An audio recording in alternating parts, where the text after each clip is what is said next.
Chief, how are you? Good. Well, when are you looking at? Oh, sorry. It's the dynamics. Just a reminder. I know, right?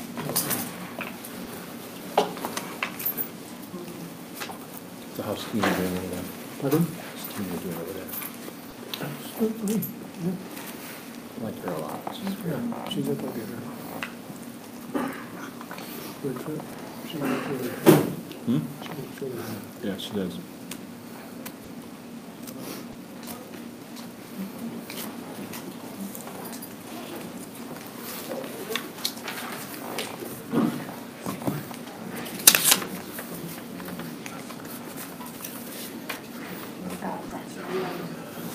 Was I still? Reruns of our meetings? It's days of our lives. So. Exactly. Days of our lives. No, we have a quorum. But does it count if one of them is eating ribs?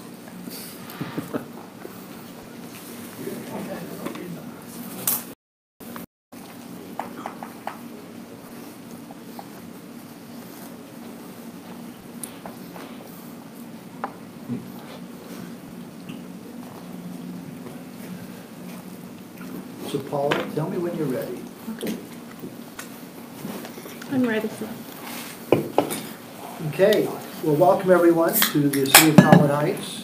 This is our work session this Tuesday, April 2nd. It's 5 o'clock. We have an agenda before you, and we'll just follow that outline. And I'd like to welcome John Thomas and a couple guests from UDOT and Jesse Dean from Central Wasatch Commission. So come on up to the table if you like, whoever's, or all three of you. Here's the first report. Oh, good point. I should also, for the record, Councilmember Michael is excused tonight. She will be calling in for the closed session, but she is excused tonight. She's traveling for business. Yeah. So John, welcome. We're excited to hear how the EIS process is moving along, and maybe for the council too, you can maybe share with the council the relationship the Central Wasatch Commission now has, and why Jesse's here as well.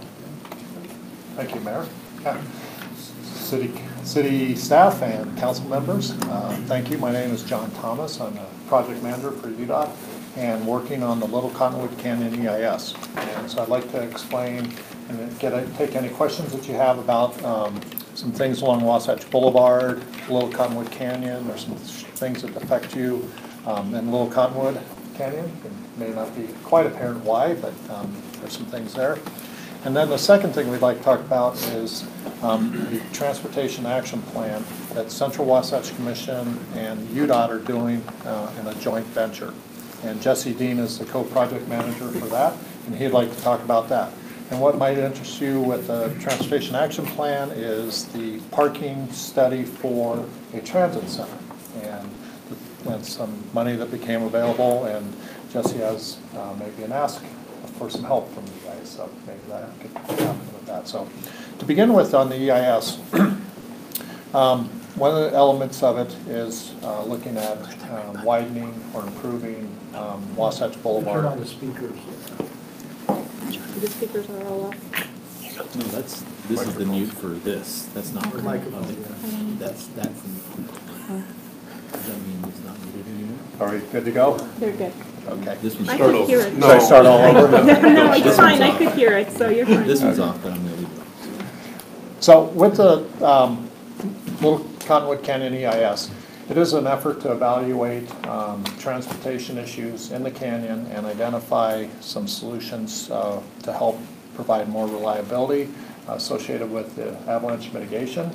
It's also to look at some intersection improvements at the Y up here at 209 and 210. And we're also looking at trailheads at 3 locations throughout the canyon. In the EIS, we found that at the Y, there's an opportunity to reduce the backup that you see on Wasatch Boulevard on a fairly busy day that does come back down into your city. And Up canyon back up.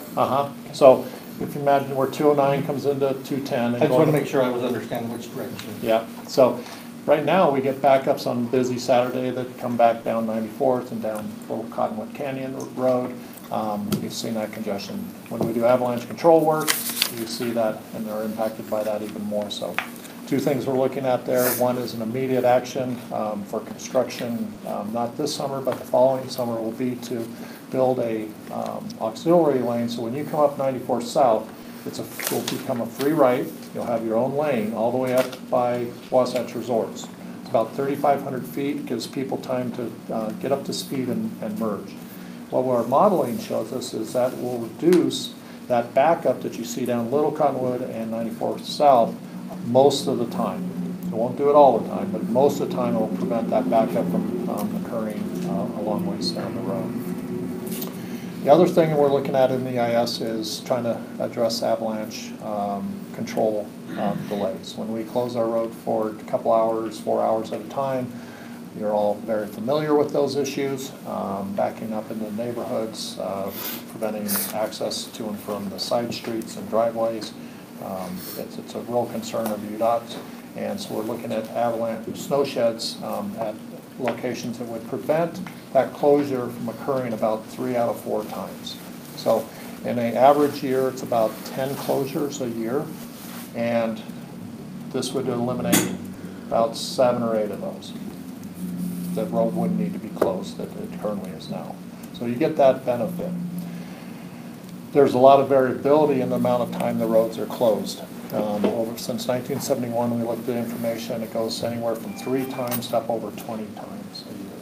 And so you see a lot of variability. So some years you're going to see more closures, some years you're going to see less closures. But that's one of the things that will help improve transportation that will affect you in Cottonwood Heights. It does not solve the problem. There's probably 5 major problem areas. This is one of them, and we're trying to address that. The other part of the EIS is to look at Wasatch Boulevard from Fort Union, the mouth of Big Cottonwood Canyon, all the way to the Mackay turnoff to where Wasatch turns into a county road. And in that, we are engaging city staff and have had comments from your residents and yourselves on some of the issues associated with Wasatch Boulevard.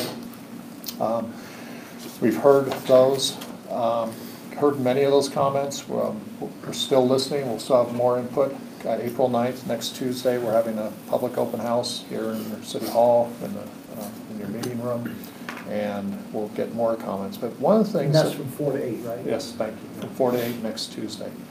One of the things we've learned over the last year working with you is that there are some things that we could do to look at. There are things we could do now on Wasatch Boulevard to help alleviate some concerns.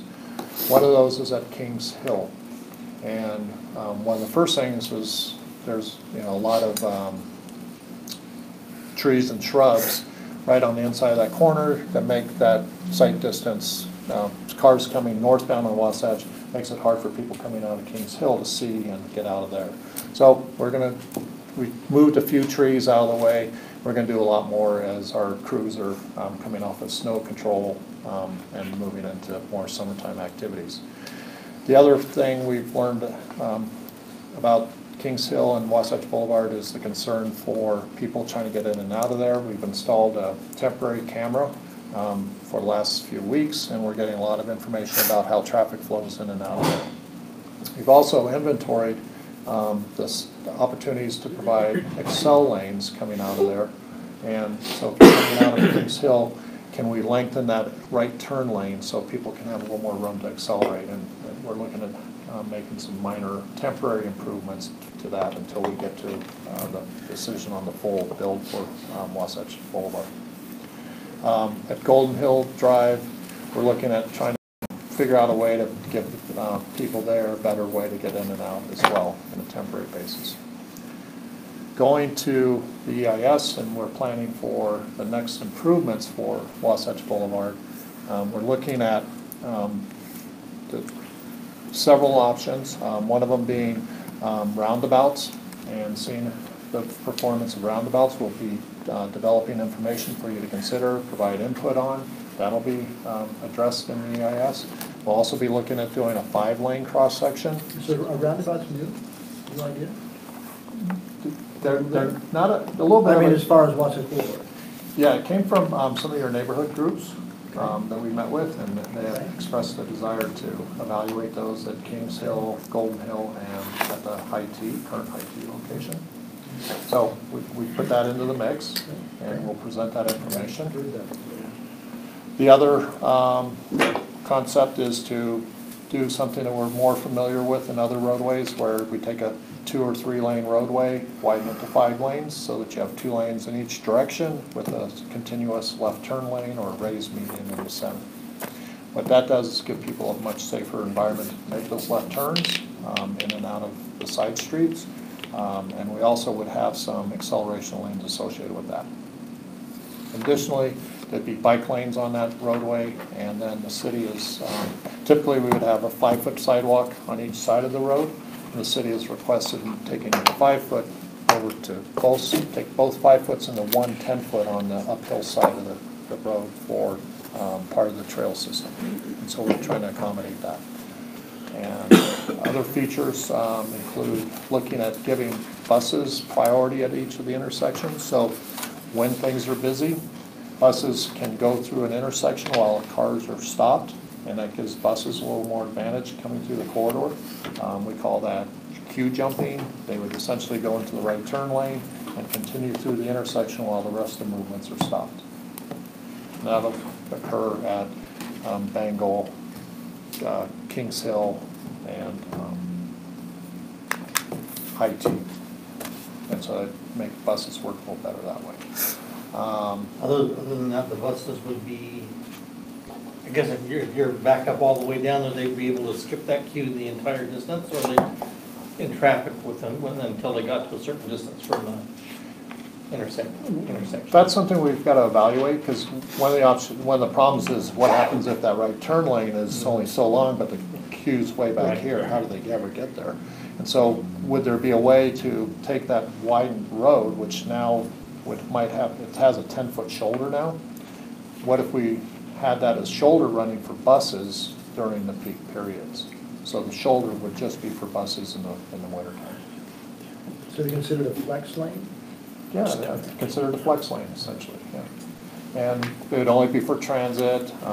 You know, there's a lot to work through. Park City uses that on 224 from Kimball Junction into town. They use it only when it's congested, and there's rules, rules when there's bikes on there. And there's a lot of details to work through on that, and we'd be working with you on that and understanding what fits best for your city. So that's Wasatch Boulevard. Well, tied to Wasatch Boulevard, one of the bigger questions is that if you have all those cars on the road, there's no place to put them up the canyon. So, that's correct. So one of the things that we're trying to understand is if you do have limited parking on top of Little Cottonwood, there's about 4,500 parking spots right now. And when I say parking spots, they're spots that have been, I wouldn't say extensively studied, but there was a study done in 2012 by a consulting firm hired by UDOT to try to do an assessment of how many parking spots are along the whole canyon and at the resorts. And basically what happened is that in 2012, a group of people went up there and said, oh, on this day there's 6 cars there, okay. Oh, there's 7 cars there, and there's this many cars in this parking lot. And that's how they arrived at these numbers. And there's about 4,500 of them at the top of Little Cottonwood Canyon. So 4,500 spots. Contrast that with our counters, our traffic counters down at the bottom of the canyon, which regularly show we have a busy Saturday between 5,000 and 7,000 cars a day going up the canyon, plus buses, but 5 to 7. So 4,500 spaces that we think there are, plus 7,000 is kind of a busy day up there, cars in one way. So we're trying to figure out what all this means. And Creative parking. Creative parking. Well, and other destinations besides the top of the mountain too. Yeah. Yeah. And maybe, do you want? maybe that kind of dovetails nicely into the Cottonwood Canyons Transportation Action Plan that John mentioned at the beginning that CWC is going to be working on with, or is working on with UDOT. But first off, I just also wanted to thank everybody here. The last time I think I saw you, I was 3 weeks into my job with the Central Wasatch Commission, but we appreciate Mayor Peterson, City Council, and the team for being so gracious in terms of hosting your the Central Wasatch Commission's monthly meetings here. You guys have been awesome, so just thanks. But so for the Cottonwood Canyons Transportation Action Plan, I think one of the UDOT leadership team really understood that as they were making decisions within Little Cottonwood Canyon, that it was really hard to just be focusing on Little Cottonwood Canyon and Wasatch Boulevard alone, without also thinking about Big Cottonwood Canyon and the whole entire area as a system. And because really they're all interrelated in terms of their traffic patterns and the overall use. Fast forward to today, what we're looking at is developing a series of short-term and long-term transportation and transportation-related actions for these canyons. As part of this study, we'll be looking at tolling for the canyons. We'll be looking at transportation alternatives, the alternatives that you've heard for years discussed, rail, bus, and gondola systems. We'll also be trying to understand some of the more basic trailhead functions and related systems within those. Even perhaps more importantly, where we were just going with the conversation, parking for these systems, because I think a lot of the concern is that we can't really have any more cars up in the canyons, but where are some of those key locations? And so part of this study will really be doing further analysis into the parking and looking in that areas, especially with regards to the gravel pit as one location, and then 9400 South and Highland. With regards to the gravel pit, you all saw probably with the legislature that there was $13 million allocated for property acquisition for that near the gravel pit. And I think part of what we're, in addition to all the work that we do with Cottonwood Heights, we're really excited to sort of look at that site as a transit hub, but a mixed use development that can have a lot of potential for your city. But ultimately, we'll need to lean on you all in terms of what your vision is for that area within the context of the larger transportation goals. That money was allocated to UDOT? Yes. Sorry, I should have been clear about that. But we're all, I think, we're all in this and trying to figure out. Well, no, we're trying to figure it out. How does this all come together? Yeah.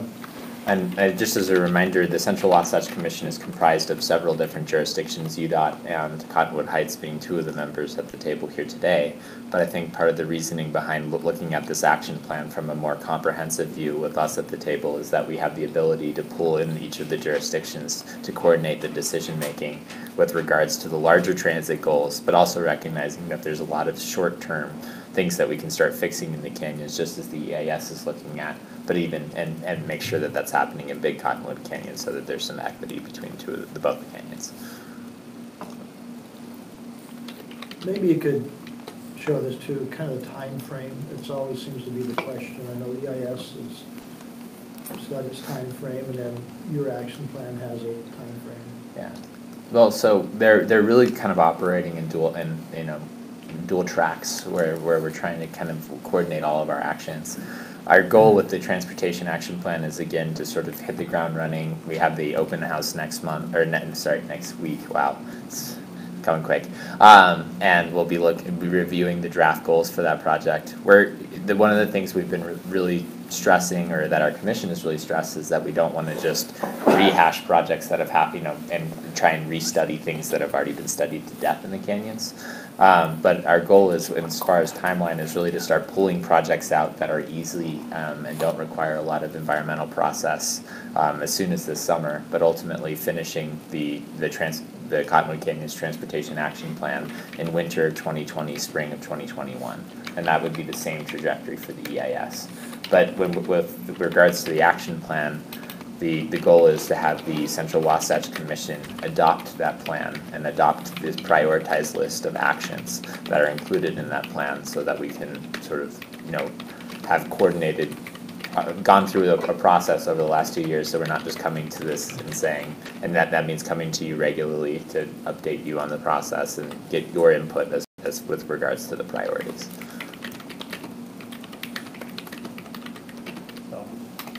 two different efforts. Is that clear? Same timeline.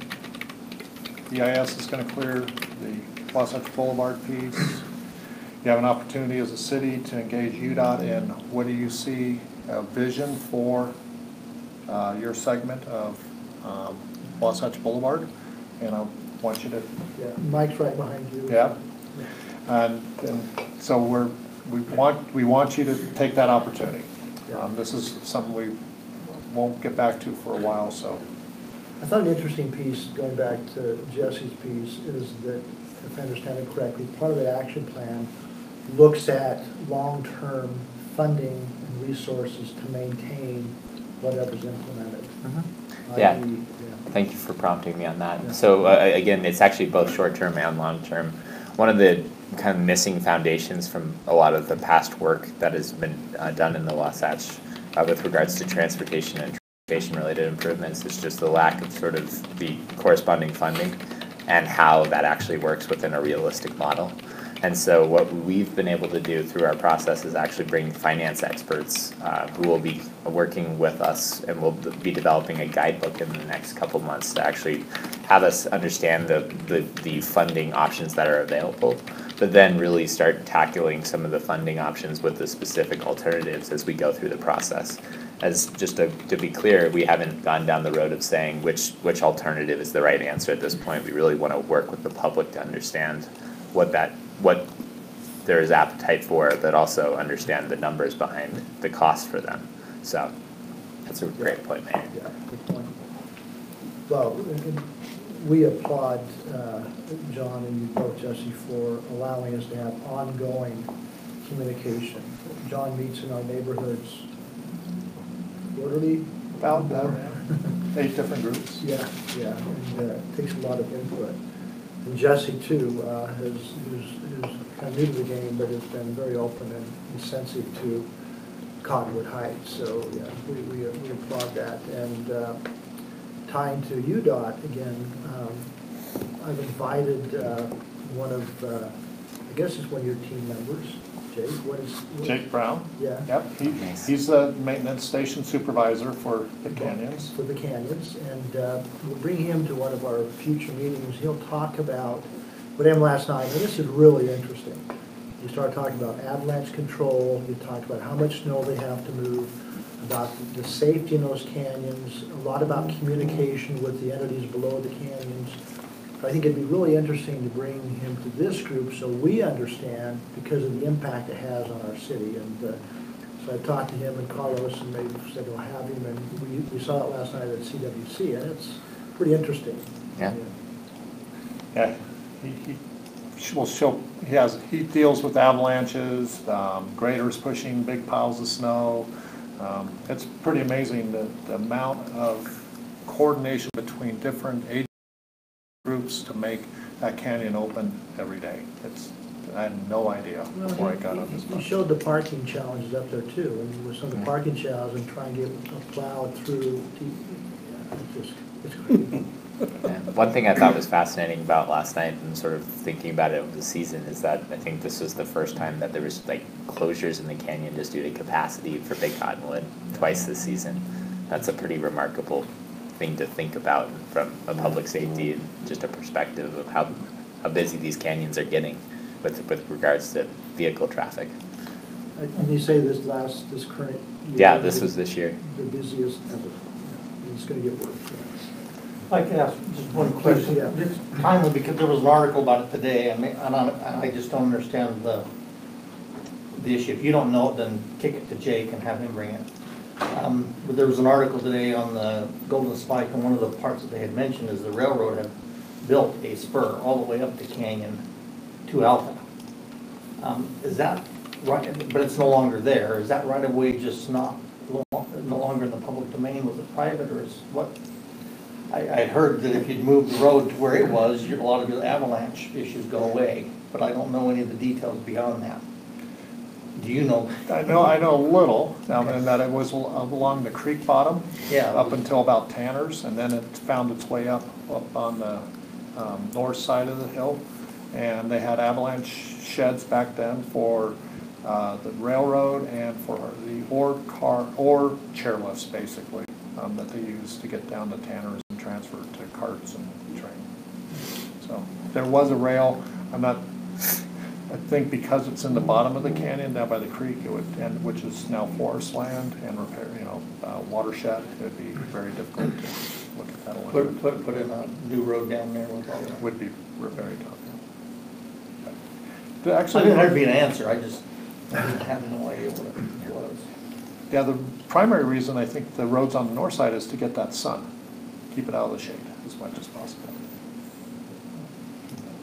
Okay, well, time's limited, so Jesse, John, thank you very Thank you. much. Thank you, And Mayor, we'll be Council. talking to you soon, and also for the council information, meets with staff regularly. Yep, we just had our Cottonwood Heights bi-weekly meeting a couple hours ago. And if there's anything else with regards to CWC activities you guys have questions about, I'm happy to come back or do that another time. Mike, any comments, since this is kind of, No, this is the information we've been discussing, so it's good to bring the council into it. He did say he had an ask. We're always happy to not get asked, but was there something you wanted to ask? Well, I mean, I think we mostly just want to really, engage with this body and with the community with regards to the future of the gravel pit, because that's a really key property for a lot of reasons in terms of this community and the values. So, we want to, whatever comes out of it, we want it to be not just, we're trying to not just say this is not just a large parking lot that serves, but it really can be a dynamic multimodal center for residents that has different uses, as well as the commuter problems that we have in this valley. So I don't know exactly what that ask is, other than just well, I think that ask is being for us engaged. to be Be engaged. engaged. Yeah, be engaged. For us to participate. And we will. Yeah. There's certainly a lot of interest. And we're moving, so we're not waiting. We're starting the process, we're getting things in place. So, working with Mike and others and your staff, but it's gonna move quicker than slower. And so we're gonna need some decision points, and thank you for your Especially with that gravel pit piece. Yeah. You had a comment? I just wanted to make one quick comment. So we're in a scoping period right now for the EIS, and we'll have our meeting. If Cottonwood Heights would like to make any kind of official comment, you're having until May the 3rd to submit that, on a letterhead and say, we looked at the alternatives for Wasatch Boulevard, and here's our, official opinion. Sometimes cities like to do that. So until May the 3rd. Well, we may have a draft, Wasatch Boulevard master plan coming up, so there'll be something in that. Thank you, appreciate it. Thank you. Thank you. Thank you, guys. Okay, I've got a fishing method. staff reports. Robbie, we want to talk about the memorandum of understanding with Salt Lake County and other entities for the card team accident reconstruction process. I think this was on the agenda a while back. We're tweaking it again, I guess. Is that the right word? Yes, sir. In fact, you previously were adopting it, but Riverton and Harris, South Jordan showed some same interest, but they're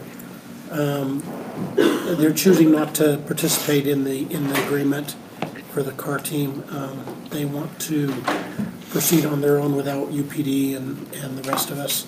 So we're removing them from the agreement, and we have to re-sign it. Every time that happens, everyone has to have their respective governing bodies re-sign the document, and if Shane has anything that I missed.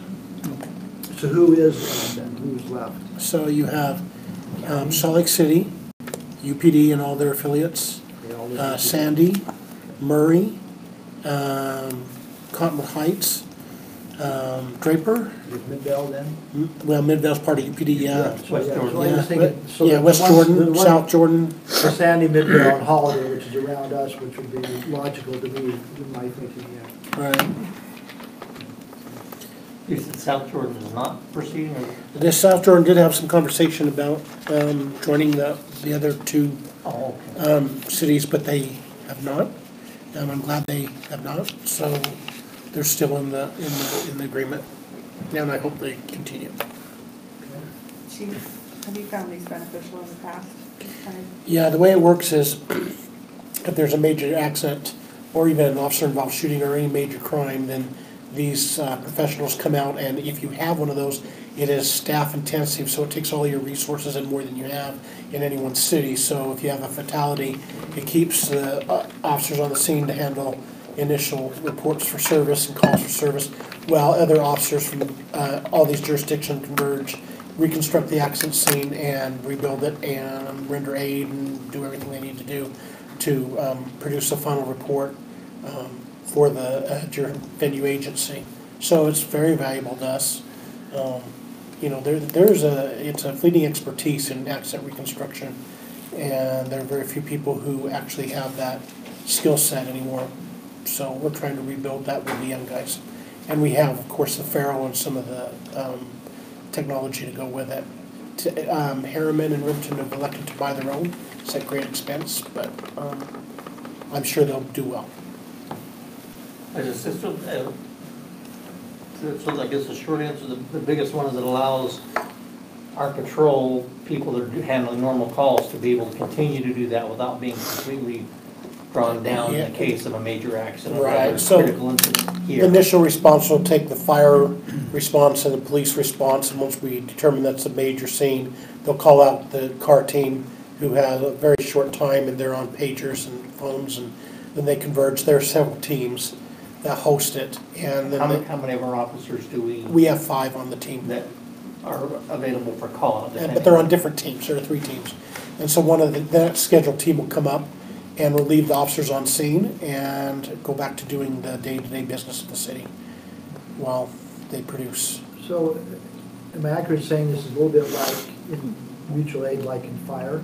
It's a lot like mutual aid with fire. It's, Yeah, where if we have incident, you know, we're going to get support from other stations as well as our own. It is, and you know, fire is really good on like hazmat and heavy rescue. They are better than the police, and we have certain specialties like the car team, and we're just playing catch up with them in those areas. They are prepared to do it, and we're just building those resources now.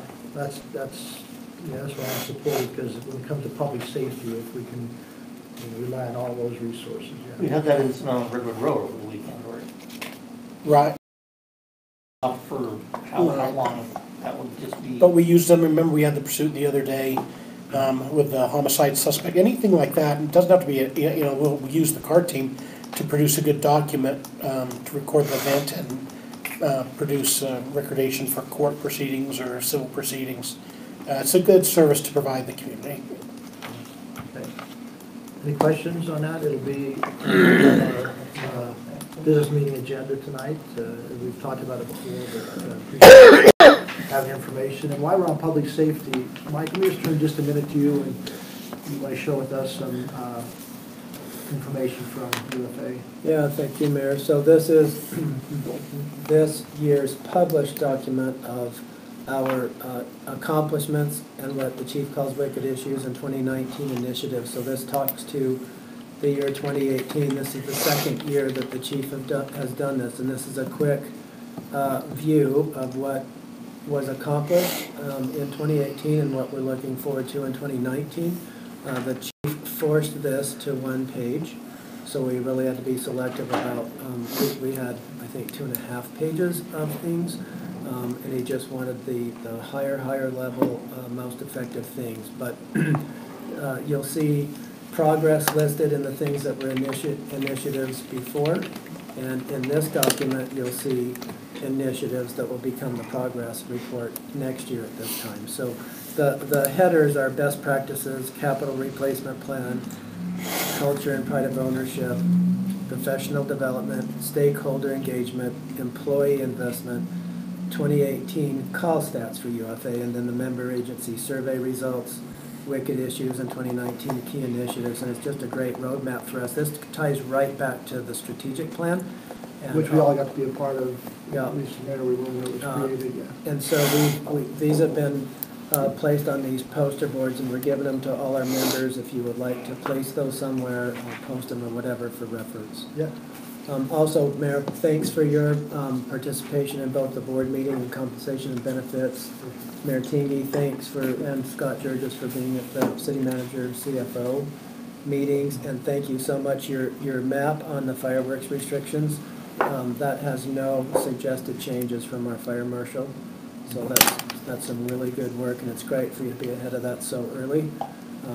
So what that is they've loosened up the language when you are describing where boundaries are, so they make more sense to the residents. So instead of going to the exact foot, you can go to the next logical spot, like a road sign or a landmark or something like that. And I think your map looks very good. It's going to be very understandable for your residents as well. We'll be sending that out for council comments in the council communications this Friday. So you can look at that, and then we'll probably have a future conversation about that prior to submitting it. And it's basically what we did last year with a few tweaks and a couple little additions, yeah.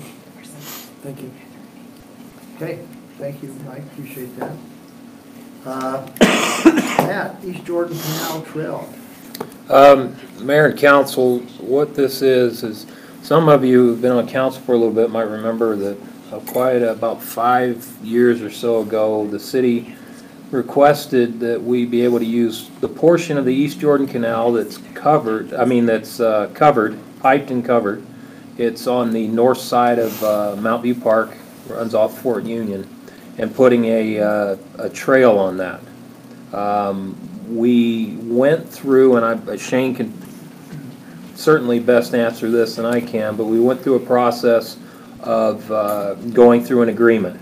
And at the time, the council, from my understanding, and the city, I should say, wasn't comfortable signing an agreement that had the liability issues that were in there. But that was Salt Lake City. Did I say Salt Lake County earlier? I should have said Salt Lake City.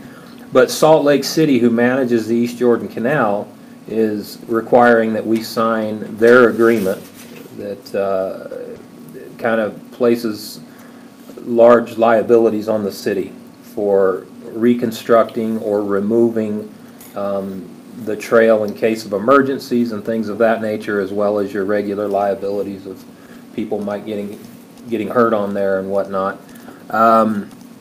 That kind of got tabled, but in the time during this process, the city also, from my understanding, went after some funding and received some TAP funding, which is the transportation, oh my goodness, alternative, thank you. Alternative program received $100,000 to build this. Cottonwood Heights or something? Cottonwood Heights, yeah, sorry, my apologies. Cottonwood Heights went after that and got a TAP funding for $100,000. Did it have matching? That $100,000 required $100,000 match. You build 100, you pay 100. So we also then at that time went after another grant. That's the Utah Recreation Program, where we received $100,000.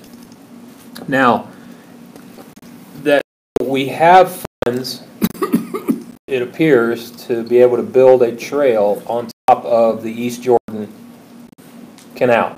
How long is that piece of trail? 1,300 feet. 1,400 feet. It's a stretch of 1,400. From Fort Union to where To the east side, northeast corner, roughly, of the park. Where the tennis courts are. Just back north of the court. The entrance into the park is just west of the court. Yeah. Yes. So it crosses 1495. Correct. Okay, and then goes up. All right. So, yeah, the picture might have been a little wrong. I apologize for the photo.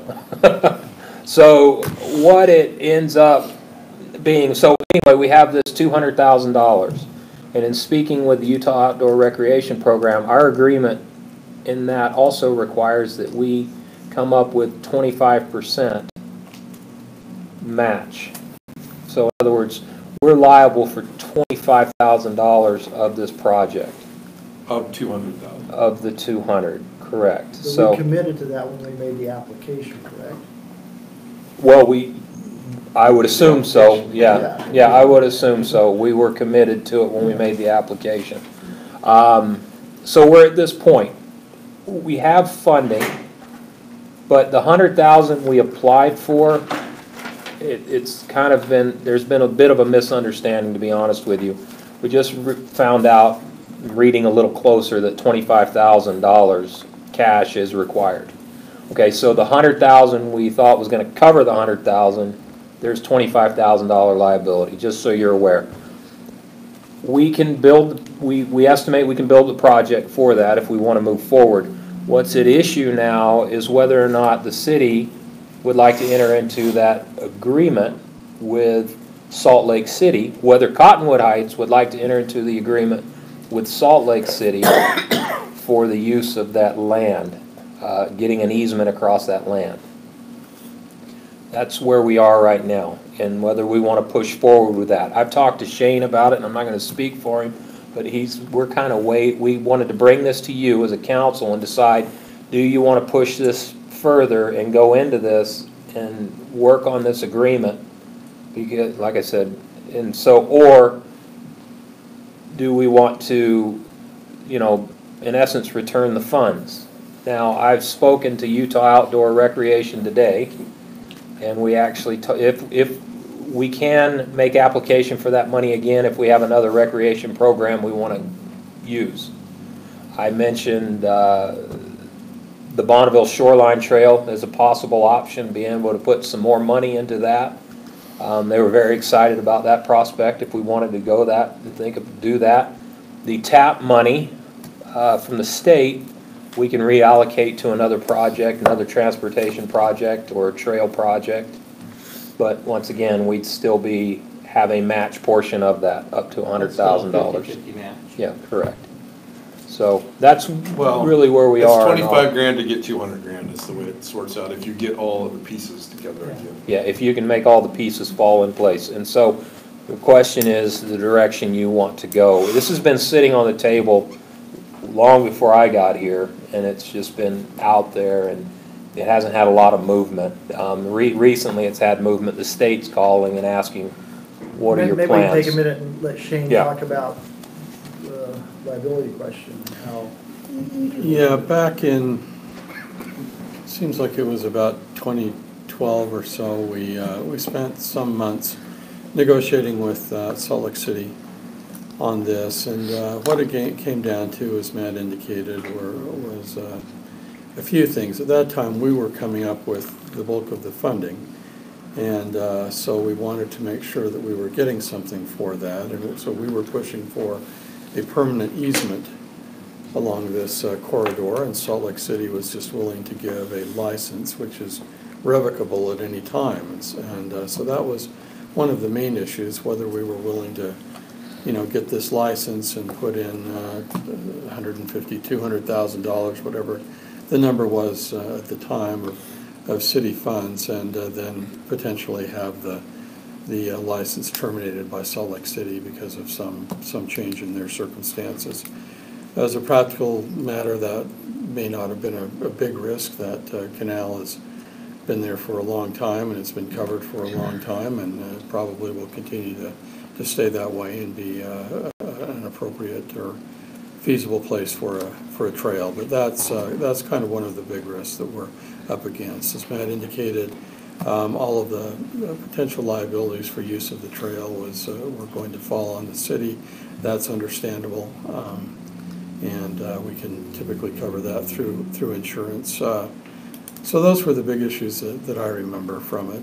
But I think the main one was just that we weren't being assured of getting anything permanent, and we potentially could be spending a chunk of money on something that potentially could be terminated.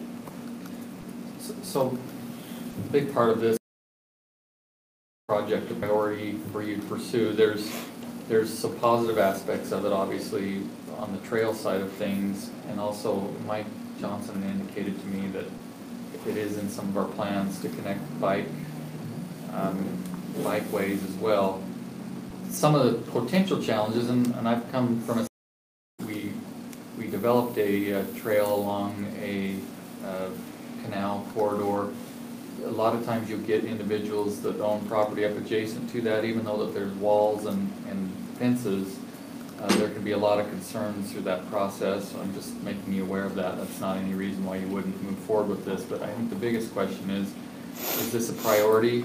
Because if it's not, we can utilize the funding other places that if you want us to pursue it, we will need to allocate funding, which we can talk about in the upcoming, as we move into this upcoming budget year. In fact, it's one of the items, I guess, that we need to consider if you want to, so that's I where we're at. think, Tim, without question, the public has made it clear that they prioritize park trails and open space. I think there's no question here. We want to move forward. The other point, adding to what Tally's saying, and Mike, you can add to this, is when we built Mountain View Park, the Greenfield Village area, it felt for decades that they had been ignored. And so, you know, I want to be sensitive of not taking something away from an area because they're not maybe as vocal or not as advocating as much.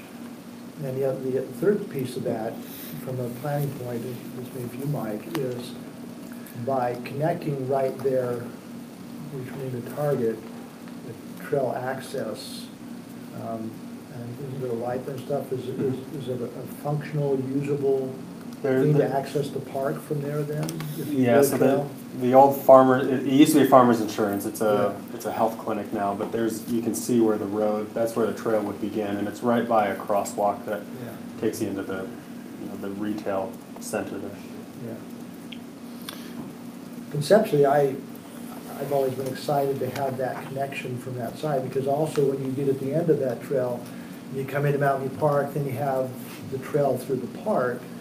So it seems like some logic and some rationale to have it. You know, and obviously the Blanco Shoreline is another great project, and I think we're going to have a lot better chance of going forward and getting a lot of interest from entities to support that, because there is so much support valley-wide. That was just a question I asked in case, you know, where we were going, where we could use it, and it was, like I said, it's anything recreational, they want to spend the money on it. Oh, I know. So that's just FYI. Does anyone know if that canal is covered and there's a right-of-way beyond the park, and how far it goes east? It's not covered beyond the park. It's open. It's an open canal.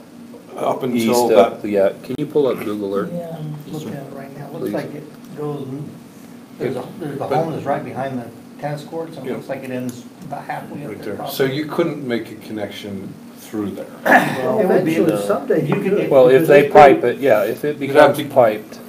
Finish Well, it. don't they have a maintenance road along the canal? They do have a maintenance road, but you won't, it's hard pressed to find an active open canal where the canal company will grant a trail. There's It's, some out south that they. yeah, and like I said, it's, you're hard pressed in cases to find an active one. They get very nervous about that. Yeah, especially because of the impacts on the banks and Yeah. what that can do. I'm familiar with that as well. So go to Mountain View Park. If you were able to connect that last piece, that gives you a very viable bike route going west. off of Fort Union that goes from Keep going. Clear across. Park Right there, Center that Drive part, all the scroll way up in. to So Highland. there's the park. You can see where the canal opens back up, just northwest of the corner of the tennis court. You can see where it opens again. Yeah. And this project would take it from, like we said, down, if you go west, Dan, I'll have to put everything away. It's a shame that you This is couldn't west. get Yeah. the next, keep going. to that next That's big your green crossing space. right there. Actually, you know what, you can connect if you go to the trail in the park and you head up east that street that the connection's made. If you want to, if you're okay with going back on the road. I'm sorry, where? If you bike, I'm thinking of bicyclists not being on Fort Union, you come up here, you pop in here, I you go, can't see that's where you already are. open. Oh, I see. And once you get on those streets, it's, then you've got at least neighborhood streets as opposed to 4-lane. This street that is just goes all the way amusing, but if you could get to that next green space, that would be nice too. Yeah. You The can't right now. baseball field. The church, isn't it? Yep.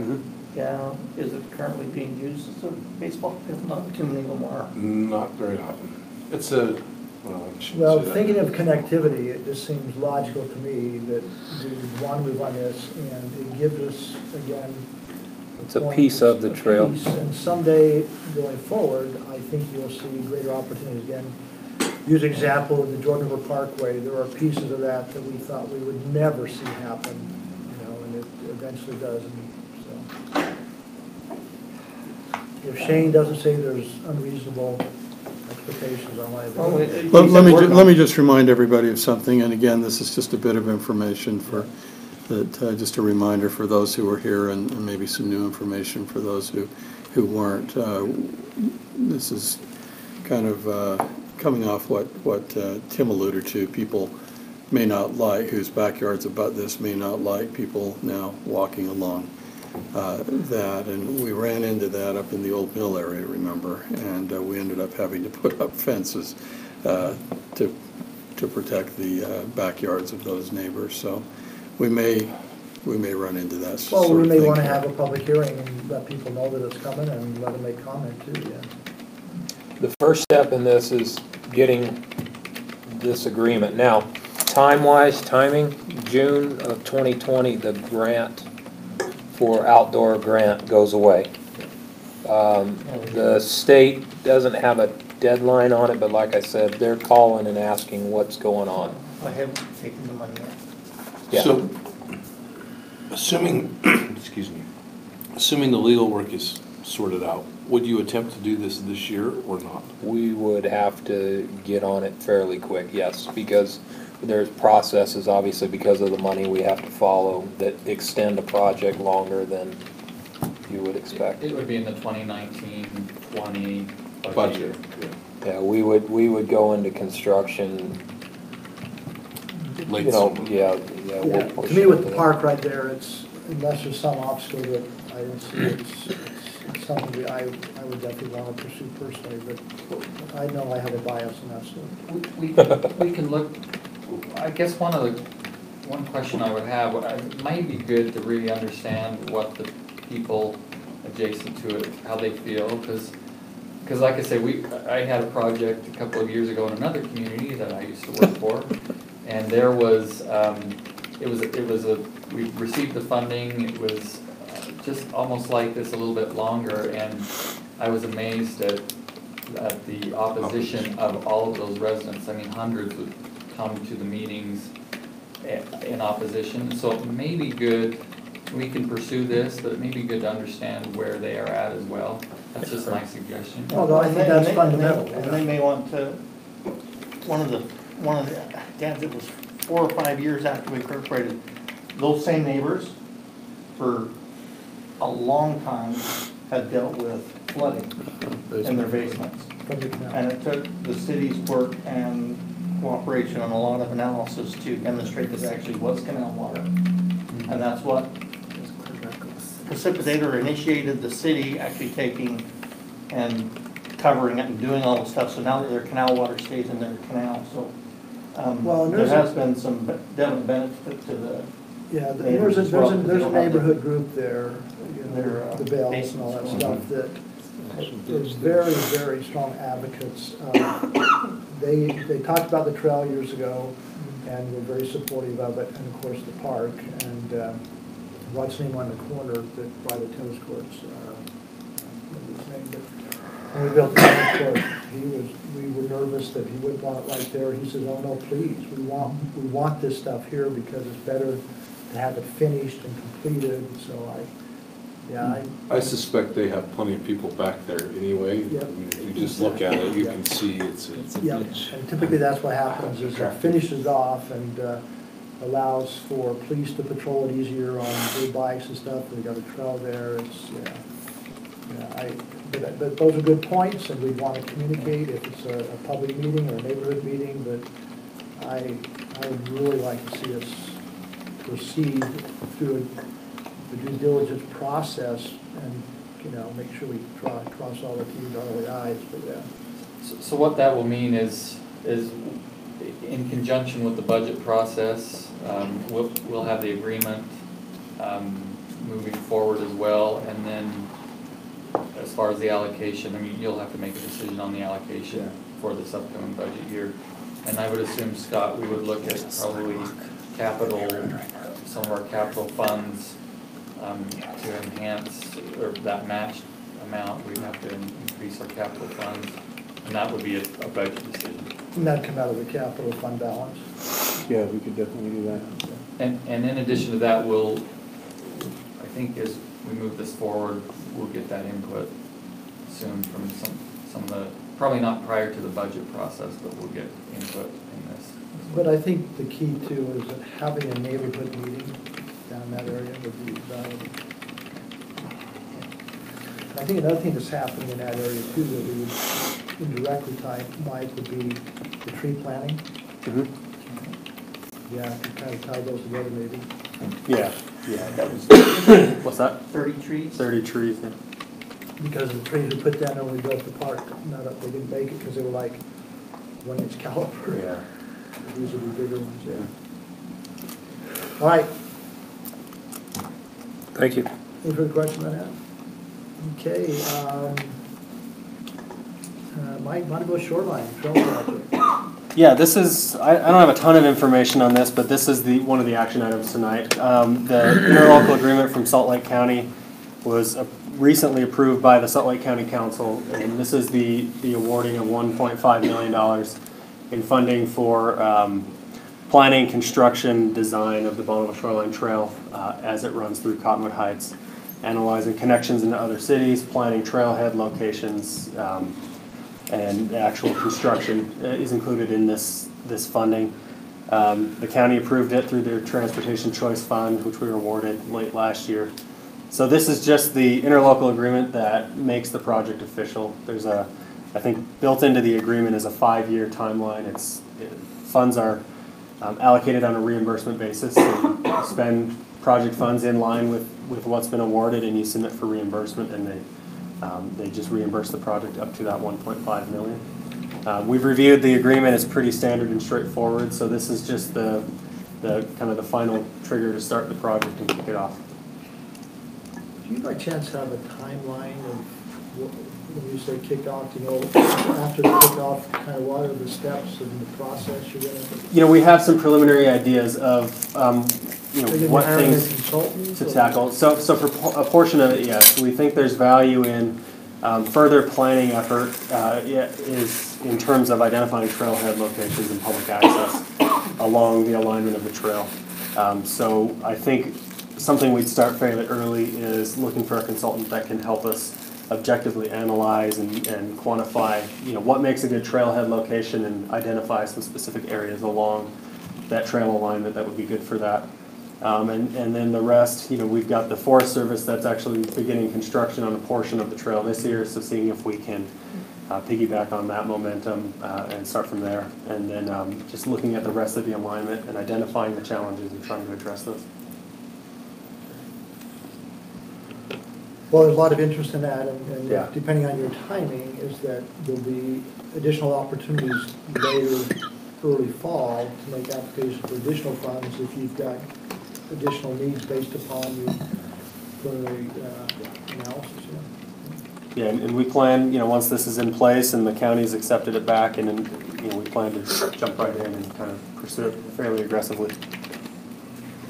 Any questions of Mike on Bonneville Shoreline Project? It's again an action item to approve in our business meeting. Okay, thanks, Mike. Now the fun begins. Proposed budget for 2019-2020. You and Yes. You and Scott. Yes.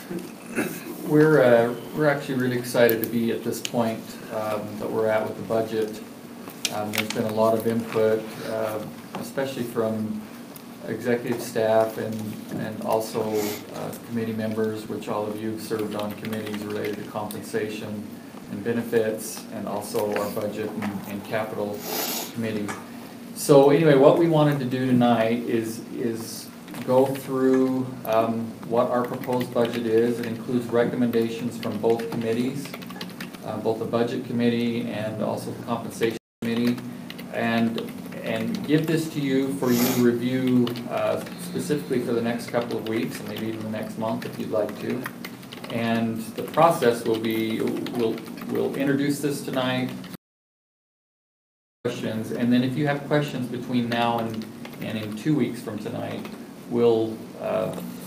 I'll be available and Scott will be available to discuss certain aspects of the budget. We will have a more formal meeting, not formal, but in work session, a longer meeting to discuss the provisions of the budget, the proposed budget on the our second April meeting. And then on May 7th, which I believe is May 7th, May 2nd, the first meeting in May, we will have our tentative budget proposal for you to adopt at that point. And then ultimately in June, we hope to have the full budget adopted as well. So we want to walk through the specifics on this. We have some handouts for you to go through. We can also email these to you. But I'm going to turn time over to Scott, and Scott and I will kind of tag team as we work through this.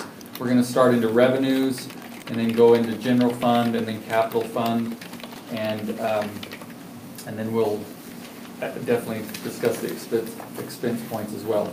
I want to emphasize, and I've already said this, but appreciate the committee work, appreciate your involvement in this. I think the committees that was identified by the mayor and council prior to me coming, that you wanted to pursue that, I think has been important for this process. Also important has been our executive staff, and Scott and I have sat down on multiple occasions with each department head and have gone through line item by line item their budgets, talked about a variety of aspects, even found reductions that we are proposing as part of this budget, and so we appreciate their input as well. So that's my intro. I guess Scott, you can take it away if that's all right. Yep. Okay, so we'll go through this right up with, and then afterwards, I've got a couple of fund summaries, and I think that will outline some more of the general fund and a little bit more specifics, so that you can kind of use them all together as you're looking at the budget to see if you have any questions or anything as you go through the next week's. Okay, let me just make sure I have it. So what we're doing is we'll go through this today, and this has kind of been through the committee process. We'll have some general questions today, but in our next work session, we'll plan on taking a few hours to go through and really dive into anything and make some decisions, because even though we have a budget, there's some things that are not yet decided. Correct? There's things that need to be discussed. Yeah, Sure. So this is just a way to get you all introduced to where we are, make sure that you're on the same page, and then we'll go from there. So definitely, we don't have to make decisions or anything tonight. Starting out, so this is a write-up of the budget that has been discussed both with the compensation committee and with the budget committee over several meetings that we've had since probably even late into December of last year. We'll start with the revenues. The revenues, so property tax growth, we're planning on about $55,808 of property tax growth. That's about a 0.71% rise. And the reason for that is we only get new growth. We don't get any real property tax increase unless we do a property tax increase. And so, and this is a guess on really my part. We'll have to wait and see when the certified tax rate comes, and then they'll let us know what our actual new growth is in June at some time. And they've been getting, unfortunately, later and later, so we hope they have that in time for our budget adoption for that. But this is a conservative. It's a conservative figure. It's similar to other years when we've been in the past. It's been around that $50,000 to $60,000 range. So I just took it to a round number in the projection. Sales taxes built into the budget include an increase of about $109,000. This is about a 1.7% increase from the current budget. Again, it's a little on the conservative side, but not totally too conservative. Energy use tax, we've got $29,404, and that's a 1.42% increase from the current budget year. And we'll continue to monitor that, but that seems to be in line with where we're projecting. The fee in lieu of, so fee in lieu is a function of property tax, and that's the fees that you pay on your vehicle when you register it every year. And that gets distributed based on the property tax. So when you have a property tax increase, you also get a fee in lieu of increase because of that. We did not increase the fee in lieu of in this last year, so that we're recommending a $25,000 increase. And think that that's probably about where that will be realistically going forward. Franchise taxes, we're recommending $1,654 increase, which is 0.47 increase to round this out. and as we go to just an even $350,000 total. So all these tax-type revenue increases that we're recommending are about $220,866 in new growth, and that's about 1.3% overall growth in tax-type revenues. Other revenues, road cut fees, we're recommending adding $1,678 just to get that to a round number, 5,000. We had kind of a bizarre number in there before.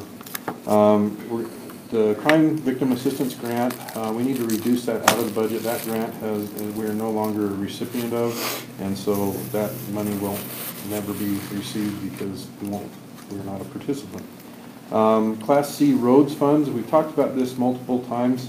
We currently have a reduction of $115,000 to be more in line of what we're seeing. I'm not sure where this is going to go, but we'll keep our eye on this and keep you posted. If we can nudge this up a little bit in terms of our projection, we will, but we'll keep you monitored as we go through that. Interest revenues, police records revenues, event revenues, and other miscellaneous revenues, there's about a $20,000, $113 overall increase to our projections. The combined of all these is a net reduction of $119,000. So when you combine the two revenue amounts together, it ends up being $102,657 in terms of overall growth, or about 0.5% overall revenue growth. So revenue growth is not robust. Expenditures, starting on page 2. Early projections of our general. Yes.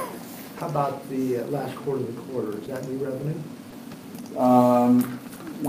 I'm not sure what's going on with the last quarter of the quarter. If that comes in, we will do that. That would be reflected in this budget. Next year, we have $600,000. That one will go directly into the capital projects fund, and we'll outline that as we go through this. Yeah, we'll show that shortly. It is an additional revenue, though. Yes, that's what I was saying. It is. It's just not in the general fund, and those are revenues just in the general fund that we reviewed. So that's in the general fund.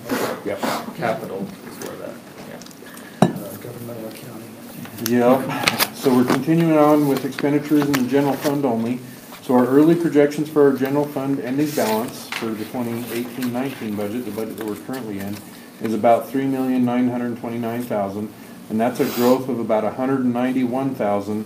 Our budget that we actually have right now shows a use of about $100,000 of our fund balance. So we're about $300,000 better in our projection versus our budget. The $3,929,000 would represent about 19.8% of our budgeted revenues. We're required by state statute to have 5%, which is about $993,000. City ordinance requires us to have 6%, which is another $198,000, or about $1,191,000.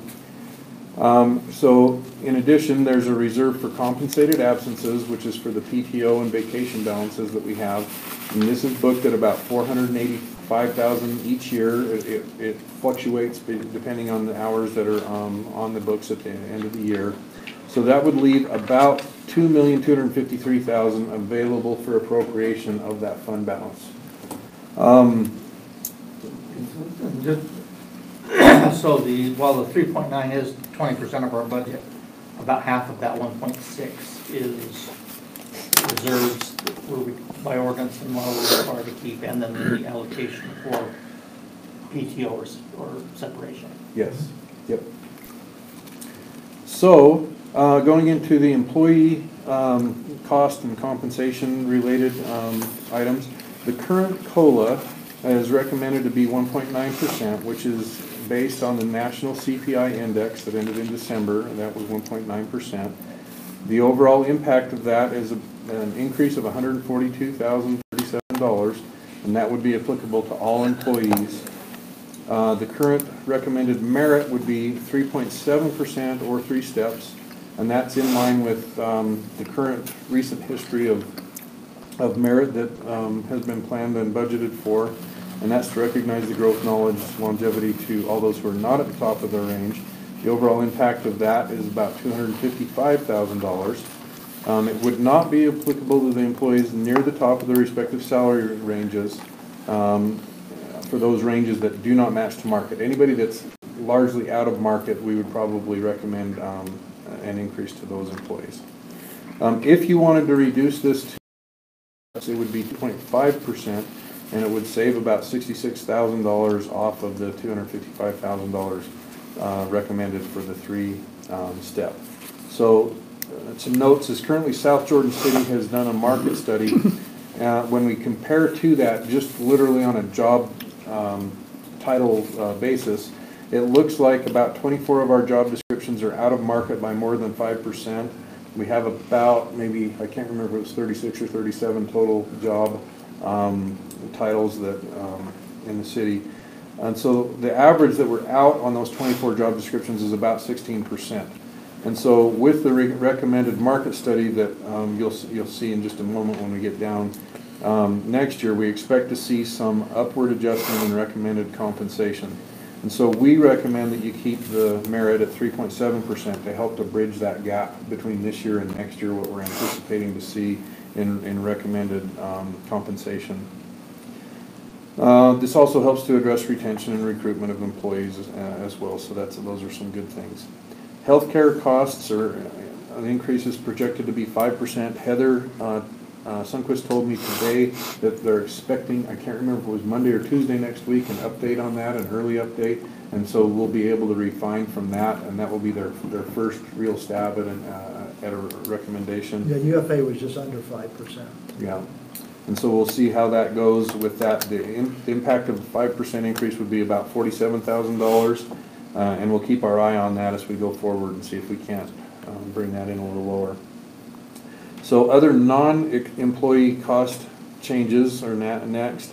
So elections, we have biannual city elections, including the cost of the referendum. The cost we're going to budget $60,000, where it's about $56,000 that's been recommended from Salt Lake County, and if you will, their bid of what that will cost us. It will likely come in less than that. It has in the past been closer to $40,000. Market study, it's recommended, this is what I was talking about earlier, to have $50,000 to perform a market study to see where our compensation for our employees compares to other municipality entities. And that would include, beyond the market study, evaluating the grade and other aspects, the grades and our compensation system, if you will. Yeah. Tuition reimbursement, in prior years we had 12,000 in total. It was 6,000 in the police department and 6,000 in the city manager. During the budget process last year, that was reduced to have just 6,000 in the city manager budget, but we're really on track to spend about 12,000 a year. So we're recommending bringing back 6,000 and putting both all that full amount in the city manager budget, so it would reside there. Mayor and council reductions. So there's vehicle and phone allowances. We're just really shifting them around from an object or an operations expense to a personnel level expense on that. So it's really a shift. This first one shifting 6,000 out of operations, but that's being replaced in personnel. The monthly. Can I ask you a question about that? Yes. I thought of this after we met. Is that same change being recommended throughout the city? Yes. For all people who have such allowances? Yes. Mm-hmm. Yep, and it matches how I've done it everywhere else that I've worked through this time. Same with the places I've worked as well. So the next item is we're recommending to reduce the monthly printed version of the newsletter to a quarterly printed and mailed version, which would save about $3,000 to $3,500 per month of those months that you don't do that. So the annual savings would be about $26,000, and then having monthly or possibly more often updates on the website of that information so that it can still be out there and readily available to our residents, but reducing the printed version. On the consulting and admin support area, this is the area where our lobbyists are paid from, and there's been a traditional, if you will, $10,000 to $15,000 underexpend in that area. So we're recommending to eliminate $10,000 of that, and that just matches our budget to our expenditure levels in that area. In the events area, we're recommending reducing the funding for the parade float. For the float, we pay about $17,000 each year to get that updated. And that's not. And that's not this year. No, that will start. That'll be Yeah, be for the a next. year from this summer. Yeah. I thought we had been averaging about 10. Last year was an aberration. It was a high, and this year's low. The budget 17,000 is what was allocated for this year's budget, and so that we would. And that's what we spent the previous year too. We have the one where we. That was the 2 years where we split it over 2 years. That's my memory of it anyway. I could be wrong, but that's what I, Yeah. You're talking just not having one at all? yes. Correct. Unless there's a volunteer effort that would want to be pursued, but we have to evaluate that. In IT is one of the areas Again, where. wherever you have questions, circle them and we'll come back in our next meeting. Sorry, Scott. Nope, you're okay. Excuse me. In IT is one of the areas where we're recommending a lot of changes, the overall changes of adding $150,000 to that. So there are some areas where we have reductions. That would be in supplies and then also in the internet/phone charges. And we'll be able to reduce these two items a net of $14,000. Now the increases in software, we need to have an additional $54,000. One of these, the bulk of, is for Office 365, and I've talked about this before. We last paid it in June of 2018. We scheduled to have it paid in July of 2019, so that in essence skips a budget year.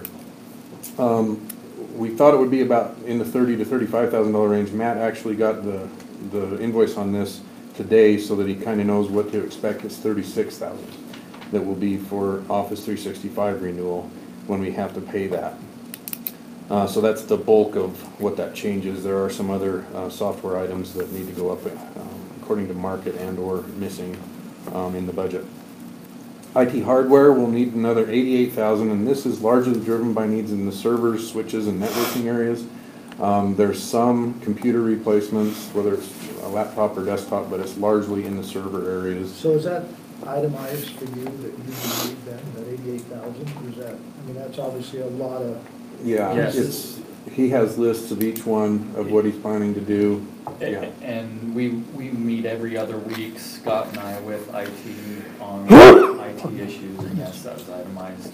And we trimmed it down from what the initial request was quite a bit. I think the initial request was more like $250,000, and so we really trimmed it down quite a bit from where the original request was. IT training and vendor services, so this is both training for our staff, and then when there's proprietary software items that we need to have a vendor come in and help us take care of, so that we can take care of those things at an additional $8,000 down. Switching to page 3, and I probably should have numbered these pages to make it a little easier. Community and economic development cost changes of $31,000. So we're recommending that the funding for the interns, which is planning and GIS, reduced by $20,000, roughly $10,000 each. This reduction would be tied to an increase that's coming right up.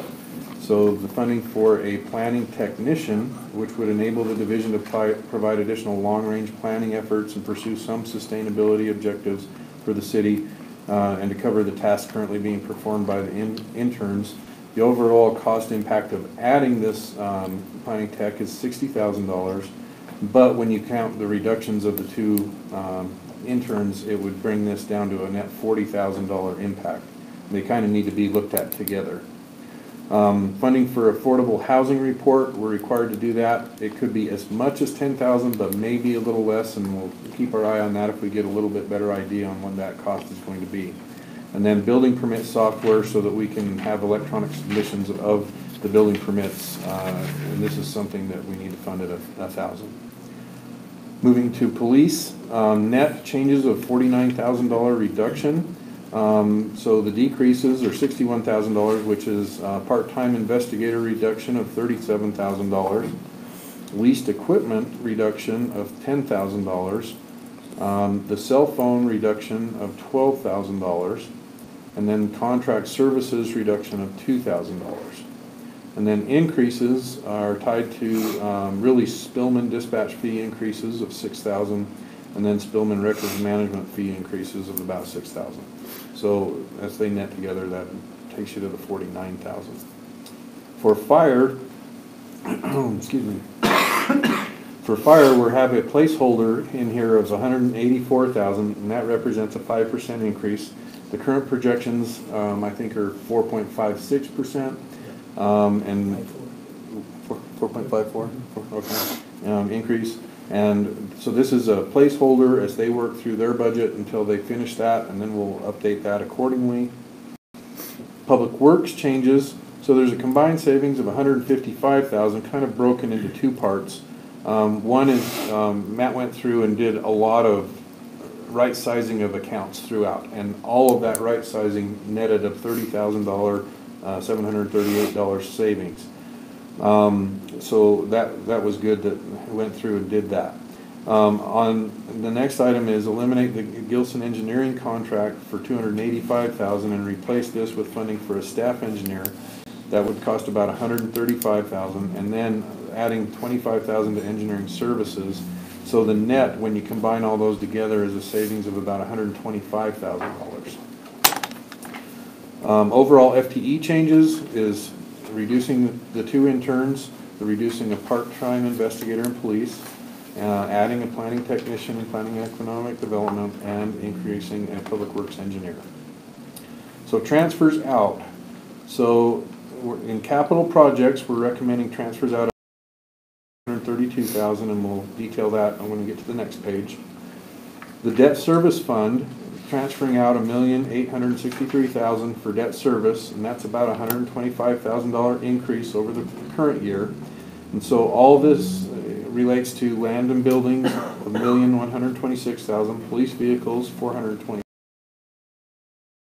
vehicles of $310,000. What's the reason for the increase there? It's really the new police vehicles agreement that went into the current year that we're in. We paid the last of the former police vehicle agreement we had, and then this new payment equals the new police vehicles payment, and it's about $125,000 more than the prior one. There might be minor adjustments in the other 2 items, as they'll change a little bit. But the new police vehicles was substantially more. Yeah, and it's a combination of both interest rates being a little higher when we did that, so that a little bit's interest, and also a little bit more increased cost, as you go. Well, it's the amortization schedule, yes, correct? It's, yes, it's based on it's how it was amortization. built on the amortization. But I mean, if you look at it, that's 426,000 total, increasing by 125. That's a big increase. Well, remember, we replace the equipment every other rotation, so this year we bought the new equipment, so the next rotation we keep the equipment, so we keep the equipment on for 4 years, so that's why the increase. And the last budget didn't reflect and so an it was equipment. short, yeah. Okay. Because all we had to do was transfer the equipment, we paid for the transfer, not buying it. Okay, so anyhow, the overall changes that are outlined above is a fund balance use of $617,000, and this is in line with, if you will, the whiteboard or the back of the napkin projections that were discussed when the tax increase was adopted in August of 2018. So the ending fund balance, if all this were to be adopted as outlined, would be $3,312,000, and that represents 16.7% of the revenues included in the proposed 1920 budget. We're required to have 5%, which would be $994,000, and an additional $198,000 by city ordinance to take that to 6%, which would be $1,193,000. And then in addition, there's a reserve for compensated absences, again, about $485,000. So that would leave about $1.6 million available for appropriation at the end of that budget year, which would be 1920. So last page, going on to capital improvements fund. So the capital improvements fund is projected to have about an $884,000 beginning fund balance that's available for appropriation. So the overall Public Works Capital Improvements Fund recommended expenditures are $1,967,000.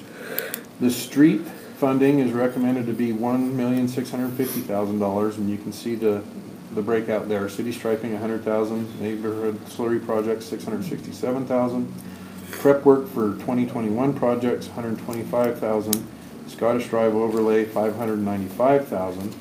30th East overlay, $162,000. And sidewalk projects of $117,000. Trip hazard program, $15,000.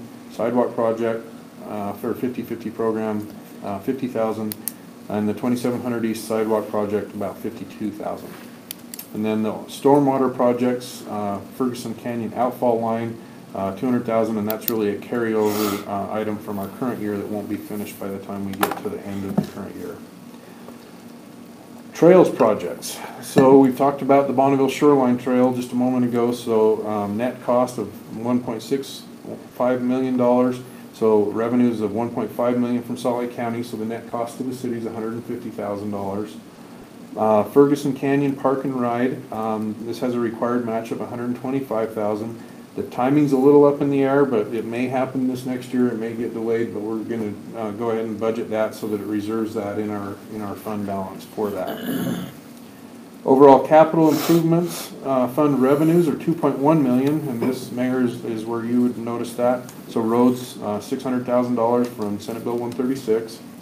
And then Salt Lake County Bonneville Shoreline Trail, about $1.5 million. So the net cost of the capital improvements are $1,967,000 of public work projects, plus $1,775,000 of trail projects. Then we get to subtract out the $2,100,000 of revenues. So the net funding, if you will, required to do these projects is $1,642,000. Plus 25. Yes. If we, Potentially, yes. yes, potentially. Yeah. In addition, so we would recommend a little bit of the use of the fund, capital fund balance projects, about $410,000 of that $884,000, and that would be $135,000 for public works projects, $150,000 for the Bonneville Shoreline Trail, and $125,000 for the Ferguson Canyon Park and Ride. So that would reduce the overall budget transfer from the general fund from that $1.6 million down to $1,232,000. So the overall capital fund projects fund balance would reduce by $410,000. That would bring the projected ending fund balance to $474,000 available for appropriations at the end of June of 2020. And so there's some items that you can then consider moving forward that are not included. So up until that point, those are all items that are included in our budget projection at this point in time. These are items that are not included in the budget projection that you need to consider. So first we'll go into some revenue items. Stormwater projects of about $326,000 have not been included in this budget. That would be, as you can see listed here, raising manholes, $150,000, storm drain master plan and facilities update with user fee study of $92,000, Turnagain Cove sump project, $35,000, Mountain Estates Drive sump project, $48,000. These have all been recommended by our Public Works Director, but have not been included in this recommendation. And these are projects that are very real and should be considered.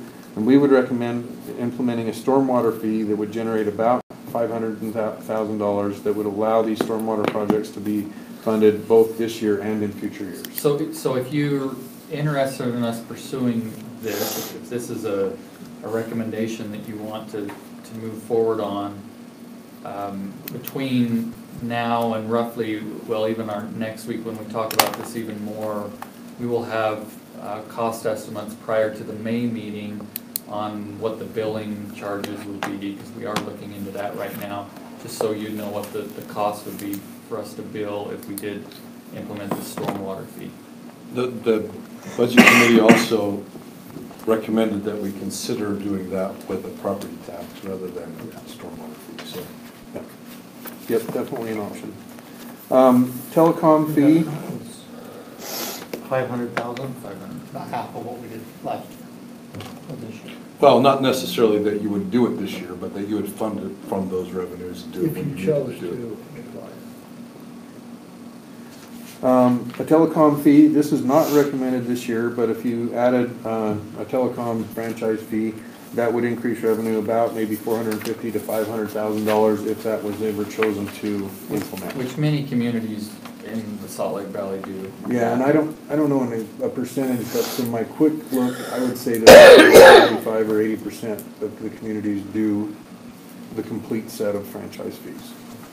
And it wasn't very, we did a report a couple years ago, there weren't very many. Yeah, it's not good, Going on to the page 5, the last page, so potential project and program items, again, continued.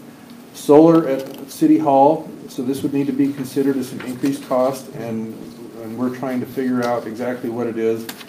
A very wide range, 250,000 to 500,000. We're having that study that will hopefully outline that a little bit better so that we'll know what that will be. Probably won't have the study done prior to the budget adoption, but it's hard to say. Right, Matt? They're working on that solar study, but it's probably a couple months out, isn't it? Yeah, well, yeah, we should have some preliminary numbers here in the end of next week. Oh, okay. On just some ideas, so I should have something. Okay. Also, charging stations at City Hall. This would need to be considered as an increase. It's about 30,000 up front and maybe 5 to 10,000 annually thereafter. The Rain Barrel Initiative. Is that Sorry. one station, 2 stations? What is that? 2 stations, 4. Okay. Hey, really quickly, while we're talking sustainability, since HB 411 passed, we need to update the language on our resolution. Everybody's aware of that, right? Is there a need to update the language? Yeah, it's gotta be updated to state 2030 instead of 2032 in order to be. Oh, because of the aligned. state's language, okay. So we need to, and that's gotta be updated before the end of the year. Okay. Rain Barrel Initiative, we figure the cost to be maybe in the $5,000 range on that, but that's kind of a bit of a stab in the early estimations of that. This was talked about just momentarily ago. East Jordan Canal Trail, about $25,000 matching funding needed. Trail acquisition funding. So this is basically takes much of the funds available in our CDRA fund. $1.4 million could be utilized for various trails and or acquisition or what have you, as you see fit, basically. And that's less than what we have in the CDRA right now, but we are anticipating some planning and legal expenses, especially in a month or so. We're gonna come with a couple of proposals on new redevelopment areas that we want you to consider, and so that's why the full amount isn't there, so. So for example, the $25,000 for the trail that we need to come up with could come out of that. Yes. Possibly, because the only thing I'm trying to understand, that area is close to where we had original CDRA, is that correct? Okay, then that answers the question, so yes. Yes. Right there. Closest to the other side. I wasn't aware of that, that's why I Yeah, didn't part know. of it came from. But if it's in that area, there's no doubt, so, yeah. Yeah, because it's from there as well as up above. And the Union Park, yeah. Okay. That's what I was saying, that's exactly what I was saying. Utopia commitment of backstopping bonds of $108,000 annually. This would probably be, either franchise fees or sales tax commitment on that. And if we need to have more of a conversation, I met, or Mike Johnson and I met with, I have to always say the last names because there's so many Mikes.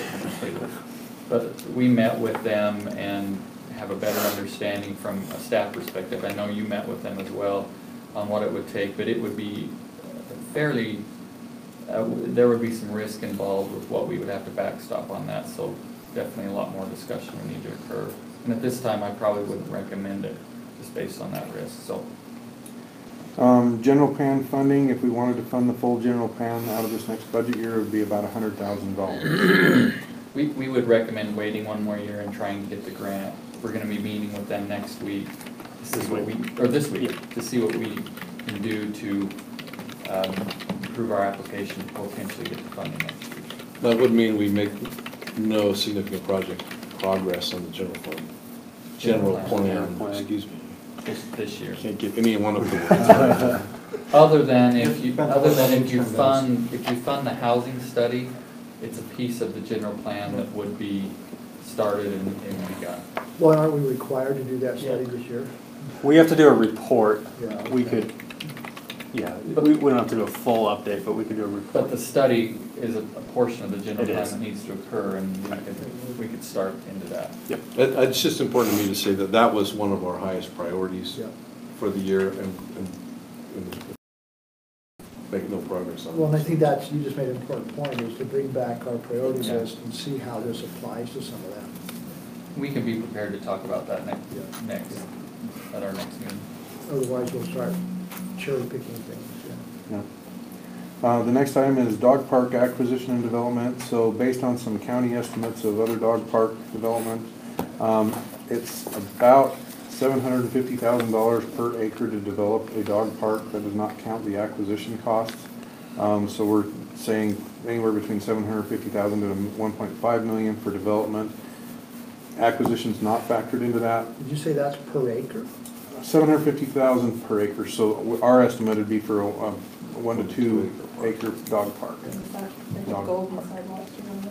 I don't know all the details of it. Those were based on the Salt Lake County's, Maybe goals at times. they did cost estimates for their regional dog parks, and it was an itemized engineered breakdown, and those are larger, so we just divided it by the acreage. And also, the city engineer did an estimate of the swamp lot property. This was back in 2007, and that property was about, well, it was 1.1 million in 2007 or 2009 money. That was a city estimate that we found. I don't remember that number, I remember it being. 500 and something. This can't be 700, but right. half of that was. I heard fix the county water said problem. $1 million to build a restroom at that facility.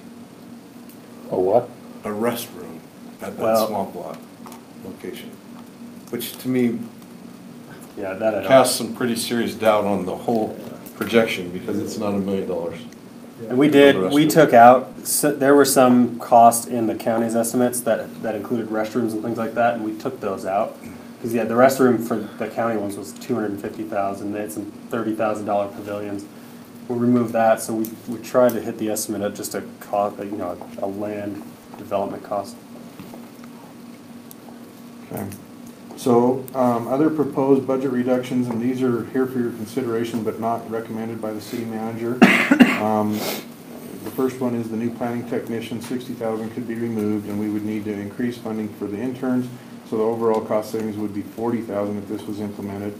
Now, keep in mind that the cost, this $40,000 cost may be offset by sustainability coordination with Mill Creek and Holiday City, where it could bring in some additional funds, not fully, but some, to help offset the cost of that planning technician if we so chose. IT hardware reduction, we could reduce the IT hardware recommended in the budget by $25,000. However, this will put our replacement of computers about 10 to 12% of the current assigned computers. And by the end of this budget year, most of our desktop and laptops will be 4 years old. So if we reduce this, we run the risk of in the future budget years needing a larger increase to help with that replacement. That's about an 8-year cycle of replacement. A lot, yeah. That's a long time. Yeah, it's getting out to the nervous area of computers. So that kind of gives you a quick overlay. The CDRA, it kind of does its own thing, so I didn't do a lot of write-up on that in this particular one. And then the debt service, you got the details of that in the transfer that goes over there. That's just money in, money out. It doesn't really have any fund balance and things. So again, if you do have any questions, both myself and Tim and any of the other department heads will make ourselves available to talk in any way, shape, or form to any of you over the next several weeks and or months as we go into that. We take a minute and have each committee give us a little feel of what they went through. So maybe benefits and compensation, maybe you could share with us your position and recommendation with respect to the merit, COLA, and now I'm looking at the study and the thoughts of on average being below market by 15%. Well, I think Tim presented it pretty accurately to what we had discussed. I at my request, he did put the option of the lower merit one step down, just so we'd have a point of reference to kind of the impact there. I don't remember the 16 down, but that's, obviously we need to stay in market. We want to make sure our employees, we keep good employees. Absolutely. Good employees save you a lot more money than cheap bad ones. I think too, just having an influx of new talent coming from other areas, bring that perspective of where we are competitively with other cities. I would like to give kudos to each department head for really looking line item by line item at their budgets and some of the big reductions, and very impressive. I appreciate their efforts.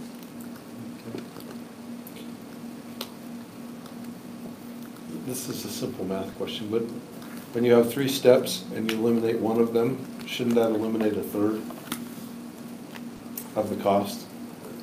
There's some market aspect that's in there for, so people that at the top of the range would be able, in certain job descriptions, not in all, would be able to get a merit as 2, well. not 3. So It just seemed like funny math. Yeah. So our steps are 3.7? No, they're about 1.2, but when you 1.2. compound them, you end up with slightly more. So 1.2 times 1.2 ends up being more like 2.5, and then another 1.2 on top of that, instead of being 3.6, ends up being about 3.7. And those are For rough 3 numbers. steps? Yeah, yes. And that's what's recommended Yeah. by the compensation. A 3-step increase, yeah. Oh, 2 to 3, I guess, is what you're saying. Yeah, You 2 said to look 3, at yeah. 2. And then the strategy is to, That's not recommended by the compensation study. That's just what we've done every It's year. recommended by the compensation committee. Committee, yes. yeah. But the committee is also recommending a study, was it, Compensation. Yes. yeah. At the top of the second page, there should be a Compensation. 50,000. Let's see, it's the middle of the second page, sorry.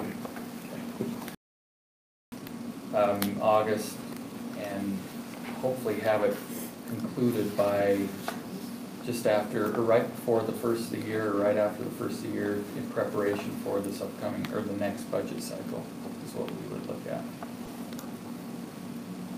Just to play devil's advocate, I guess a thought that comes to my mind is that if the 3.7 is an anomaly, if it's more than you would typically have, okay, because I think what UFA typically is 2.7. 2.75. Yeah, you know, which is another entity that's like ours. Why would you not do the 2.7, move quickly on your study, and let that dictate where you are? Because the 3.7 is kind of, Well, assuming everything's off, but you don't have the study. 3.7 is fairly in line with where we've been the last couple of years as far as the increases. But what we're saying is we know, based on that South Jordan study, that we are below market on 24 out of the 36 job descriptions, significantly in some respects. So rather than have to make up the whole amount, possibly in another year, allow us to have the 3.7 to bridge that gap, as Scott has said, to get us a little bit closer, rather than having to propose to you a greater amount of money to address that in the future year. To the mayor's point, though, I mean, he was playing devil's advocate, I'll join him in that for a minute. That assumes that there aren't some on the other side of the scale as well, where we're over market. And if you go to the lower amount and then adjust to the market, you have the ability to adjust only those who are under market, and you haven't moved all of those who are over market up as well. I understand what you're saying with that. I don't We'd still think we have recommend. anyone over market. And in the positions that I looked, we either with market, or our employee has been with us for so long that there is one position that I know it shows above the average market. But it's because of the years of service they've had with us. That's hard When they do believe. market, aren't they doing entry level? Compare what entry level is? I looked at the range to get to the numbers that I did. I was looking at beginning and ending ranges, and just not looking at where people are paid. People could be paid anywhere in that range, But I was just trying to say, where are we in terms of that, and is our range out of place? And that's what I was just making that judgment on, is the range out of place. Not where an employee might be paid in that range. They could be paid high or low in that range, but just how does our range compare to that study that we got? And if it was out, how much were we out? And that's all I based that on, not on anything else. And it didn't go into any other benefits, just on salary. Yeah, I want to be clear, I agree with like Scott said, paying our employees at mid-range or above is, to me, is a minimum standard. This is a real red flag, all of a sudden, when we have 24 positions that are 15% below market, because I've always understood that as a city, we were always much higher in. I've always tried to be mid-range, We're higher, yeah. that's a surprise. So it seems like this really needs to be looked at and have a clear strategy of how we want to look at it, because, many market studies in my career too, we want to make sure it's apples to apples. Because you can go to one organization, you can say I'm a recreation director, but yet you can go to another organization and the program manager has the same job description, but they're totally different. Yeah, But they sent the job descriptions with the study so that we could make sure that we had comparables, like apples to apples. But also on some of the red line positions, I ran TACNEC, which is what we use for compensation, and it kind of proved the same point as the South Jordan Markham study had done, that we're still below market. And On the just- ones that I could compare the TechNet, I did, and they were within 0.5% of each other. Not ours. This study. The study. Yeah, just the study that I used both TechNet And on and the study. TechNet, we put the comparable cities to ours so that we can. So that's our recommendation on that, and it's not out of line. Fundamentally, again, we want to make sure we have the appropriate information and facts that our employees are compensated fairly, definitely above mid-range. We want to be up in that area, I'm sure. These things scare me sometimes because the leapfrogging concept, everybody's studying it, so. Yeah, and it's been worse with police because of the 2 new police departments that just opened. I believe Riverton Chief, that is putting their sergeants at a much higher rate than we are. Yeah, they pay more than the lieutenant makes. Yeah, and so that's creating a bigger difference there for the police. Well, I hope everyone's looking at this closely, so in our next meeting, we'll go through some things. But you got some more? Yes, 2 items I'm going to just hand out. I'm not going to go over them in detail. The first one, the one that has all of you guys' picture on there, that is the fund summary. It takes the summary that has been included in the budget in the past, shows you the first starts with the general fund, and it's notated, general fund, page 1 of 4, so on and so forth. So that you can see through that. It has the prior year budget and actual, it has the current year budget. In the general fund, it has the original budget and the adjusted budget, as well as the projection. And then it has our projection, or our budget recommendations for all 4 funds. And then this one takes the general fund expenditures and breaks them between salary and benefits, and then has a total for salary and benefits, and then operational, and also includes FTE counts. And I tried to group the organizations in what made some sense. So mayor, and then mayor, council, and then the legislative committee and special bodies and events. And then the ones that are circled in the great big box, that's like a subtotal for the 2 above. And then the outline below shows you the different numbers that are over here in terms of how that relates back to this document. In terms of the recommended funding changes as that goes through. So hopefully these 3 documents can help you to get your head wrapped around everything that's here, because it's a lot of information. I've been going over it for 2 to 3 months now, trying to get my head wrapped around it, and I still need to refer back to my notes to make sure that I get it straight. Hey, Scott, this is 1,000 times better where we were a year ago. Well, thank you. Really. We've been trying to get there, and it's been a group effort. It's not just me.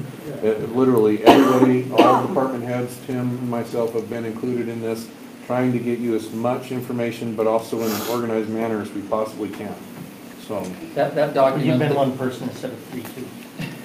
yeah, that helps too. that document that he just mentioned really shows very succinctly the previous year comparables to the proposed, so hopefully it'll help you. So, Did the same thing. you know, I'll come back to, as a council, we met and set some goals and priorities several months back. Have you applied or looked at this? We have, actually. And we'll want to bring that back on our next meeting too. Yes, and we have, since our last, one of our meetings, we have looked at that and how it applies as well. We'll be prepared to talk about in 2 weeks. And I know we only got a couple minutes, we got to go inside, and we're going to come back for a closed session after, so we'll plan on that. But one quick question for Matt, and I'll up to, is Holiday on board to participate on the 30th East? So far, yes, sir. So far, yes. Ask again on June 12th. We will follow up and make sure, we've been in contact and Because that's half the Passing two road. there. Yeah. we worked with them in budgeting these numbers. And, you know, and Councilman Shelton brought up the use of the CDRA I think it was two on there. the 2 East Jordan Canal. I think that we should also talk about future uses that which you referred to, but even if it includes the Bonneville shoreline. Any other questions tonight? We just have a minute. Any other budget questions? I will email these out to each of you, so you'll have them electronically as well, and that way, you know, hopefully you keep them. I'll keep these extra copies if you need one, they'll just be in my office, if you can get them anytime.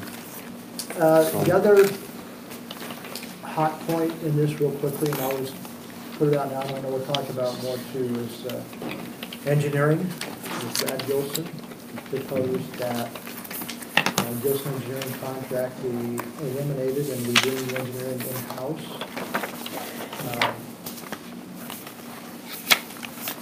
We went through this discussion a year ago, and it's still a secret, but what I interpret this as saying is that we can provide the same services in-house and reduce our cost by $125,000. Correct. And a year ago, when that was talked about, the argument was made that we didn't understand all that our contract provided. Do you feel confident that we understand all that the contract provides and we can do it in-house? I think I know the answer, but. Yes, sir. I think that, to be fair, this proposal is a little different than the one we've had. Okay. In that this proposal contemplates hiring someone who's capable to do that work. Okay. Well, I thought the last proposal was gonna hire one too, but yeah. Yeah. I don't think in the same way. Okay. Maybe, so maybe take 3 minutes and tell us what the proposal is.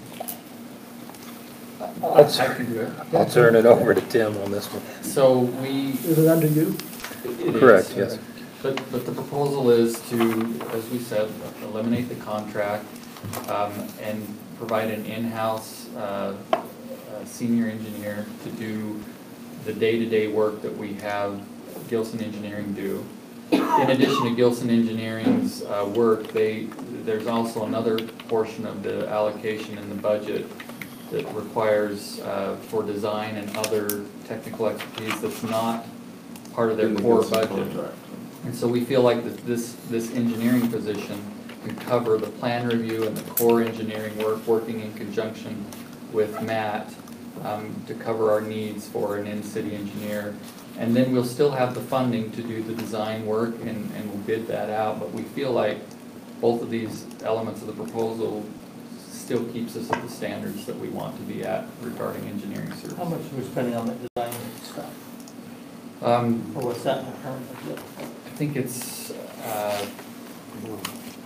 I mean, several hundred thousand. It's probably project-related often. They're all project-related, Depends on the what above projects and you're beyond, doing. Yeah. We've got it here. I mean, if you look at the numbers, Because that, you can't deny this. I mean, honestly, that 25,000, that's way low for doing anything outside of just what they can do. But if all that's in design, it's No, still it's in there. it's project by project. The contract right now doesn't take into account specific projects. We pay above and beyond already for specific projects. So the those 20 would remain Which we would unchanged. continue. Yeah, which it would To have continue some under third the same party. vein. We'll be prepared to have that amount Okay, in 2 weeks. So. I good. guess your question, some of those extras, what ones would we be looking at with cost? The 25 still seems, I mean, you can do, That's in addition to what we have in there already. Yeah. There's already an amount. The 25 is for the small jobs that you as a council or we want to look at really that's like quickly. two traffic That studies. Yeah, just simple little, Not very much. no, traffic studies aren't that expensive, the standard ones.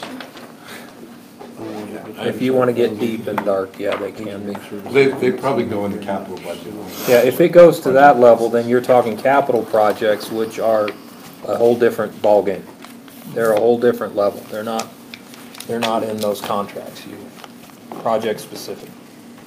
Okay, any final comments? Again, please circle your questions and bring them back in a couple weeks. And we need to adjourn, go into our, You want to review the calendar yes, items before we, or do you want to wait and just do that after? We can. well, we can do that, but, well, we should review the business meeting agenda too real quickly. Yeah, I appreciate that.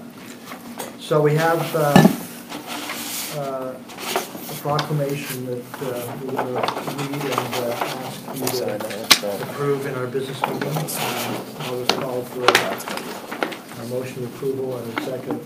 I'll just call for a vote.